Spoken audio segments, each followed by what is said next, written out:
উজির বেটা আমি কাজে যাইতাছি, তুমি খাওয়া দাওয়া করে স্কুলে চলে যেও, আর টিফিন বক্সে খাবার রাখা আছে ওইটা নিয়ে যেও। ঠিক আছে বাবা। দাঁড়াও, তোমার স্কুলের ফিস দেওয়া হয়নি, তুমি ততদিন স্কুলে আসবে না যতদিন তোমার স্কুলের ফিস দেওয়া হবে না। বাবা, আরে বেটা তুমি স্কুলে যাওনি? আমাকে স্যার স্কুল থেকে বের করে দিয়েছে, বলেছে যতদিন স্কুলের ফিস না দিব ততদিন না যাইতে। আচ্ছা ঠিক আছে তুমি ঘরে যাও, আমি কিছু করতেছি।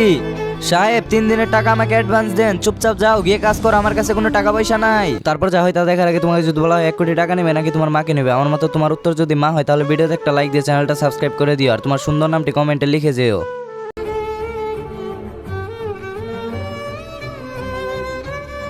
উজির বেটা উঠো, তুমি স্কুলে যাবে না?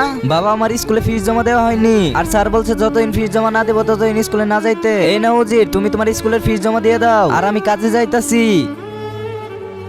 বাবা, বাবা তোমার সাইকেল কোথায়? বেটা তোমার স্কুলের ফিস জমা দেওয়া হয়নি, তাই আমি আমার সাইকেল বিক্রি করে ফেলছি। কি তাহলে বাবা তুমি কাজে কিভাবে যাবে? বেটা আমি হেঁটে হেঁটে চলে যাব। বাবা